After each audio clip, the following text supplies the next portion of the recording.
The fundamental problem is that we are losing equal opportunity in America. We are losing the moral foundation stone on which this country and our democracy are built. It turns out that no number of learned papers on how we're doing this wrong, no number of sober editorials on how we're doing this wrong was making a dent, but something that catches the public's attention, something that makes a news story out of it. The emperor really is naked, and all you have to do is get people to look.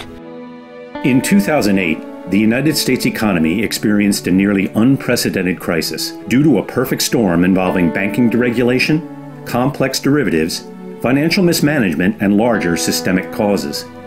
3 years later, people rose up in protest. It was an organic national movement called Occupy Wall Street, and its members chanted, "We are the 99%, saying that our system was broken, gamed by the wealthy and powerful.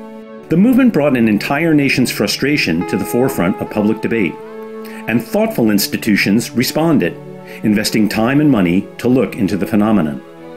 On April 17th and 18th of 2012, the Rockefeller Foundation funded 2 panel discussions to address these urgent questions. It's not hard to see why people might be outraged by Wall Street. There are real reasons for people to be on the streets. These firms were rescued because they were said to be too big to fail. And they've gotten even bigger and even more dangerous to the system since then. Again, we see an instance in which what straightforward economics was hampered by the political.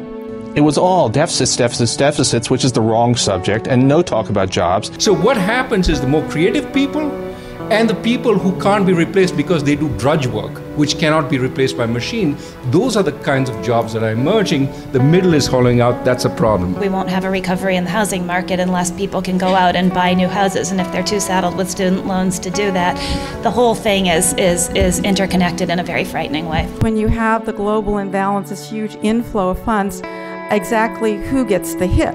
In the United States, we have a system in which those who are worse off get the hit, and it doesn't have to be that way. Something has gone pretty seriously wrong, and not just in the US, but also to a substantial degree in other Western democratic countries. And then a group of people started camping out in Zuccotti Park, and all of a sudden the conversation has changed significantly towards being about the right things. It's kind of a miracle. Just kind of a question of why now? And I think the answer to that is that the pain had to accumulate to the point where people felt they needed to do something about it. It was mostly young people, and most of them were people who'd gone through the educational system, who were deeply in debt, and who found it completely impossible to get jobs. I mean, these people have really feel very strongly that they did the right thing. They did exactly what they were supposed to. The system has completely failed them, and they're not going to be saved by the people in charge. Where did all the money and resources go? Straight to the top! These times, as has already been pointed out, have occurred before at the beginning of the last century and in the 1930s and onwards into the post-war period, when we need rather radical reforms to protect, as I see it, the market from politics and politics from the market. Or in other words, to work out a better, more just, more reasonable relationship between the two. You've essentially got socialism for the capitalists. They're backstopped by the government. They can do what they do because the government is there to back them up if something goes wrong. And at the same time, you've got, red and tooth and claw capitalism for everybody else. The financial sector is not the sole cause of inequality. We have lost an ethical discourse in this country, and we've lost basic standards. We have lost trust in society. Government is being asphyxiated. There is a loss of compassion in any part of our political discourse. A society that uses the ethos of personal responsibility as a dodge for any other kind of morality is also in trouble. The sort of 60s and 70s discredited the idea of a sort of all-efficient government, and the 90s and zeros did a very good job of discrediting the idea of an all-efficient market.